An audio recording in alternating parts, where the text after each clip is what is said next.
So in this segment, we're going to be talking about the Northern Ireland Protocol override law, not part of the Queen's speech. So this is the first hint we have of a climb down by the British government.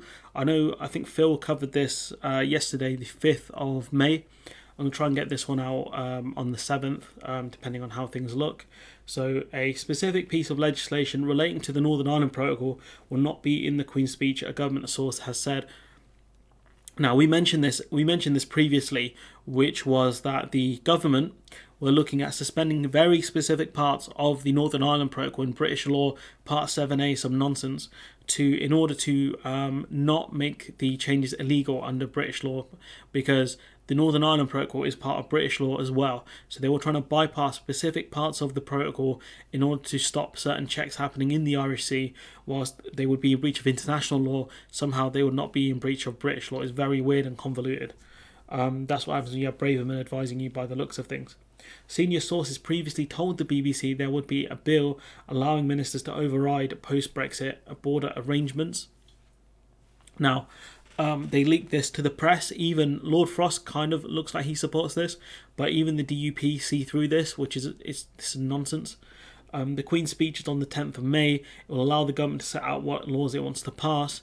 The BBC understands there will be language in the speech about upholding the integrity of the Good Friday Agreement, which helped to bring by the end of the Troubles. It's also understood the bill could be introduced at a later stage. However, I don't think it will do, because after the Stormont elections, right, if Sinn Féin is the largest single party, and the other parties for the most part are tolerant of the Northern Ireland Protocol, which I think the Alliance Party are, they're on track to be the second or third largest party, very close to the DUP in terms of polling. What could happen here is the fact that the government could say these parts of the protocol are impacting Northern Ireland, they're causing all these problems, we need to get rid of them. Then these other kind of pro or tolerant protocol parties could come out and say, actually, it's not that bad, they're not causing any issues, we've managed to get around them, blah blah blah, via the help of the EU or through other means. For example, like when we saw last year there were empty shelves in supermarkets in Northern Ireland. We didn't see that after about a month or two. So I'm under the impression that they probably sourced the goods from Ireland or from other EU member states, for example. And the simple fact is, certain companies have stopped exporting to Northern Ireland, like M&S, just like they've reduced their exports to France, because the customs checks are just too much for them. I don't blame them for that.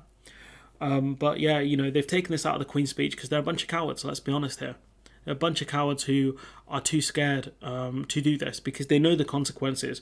The trade and cooperation agreement will be suspended. So they've done this. This is like the third or fourth time they've threatened to suspend bits of the protocol, but haven't done.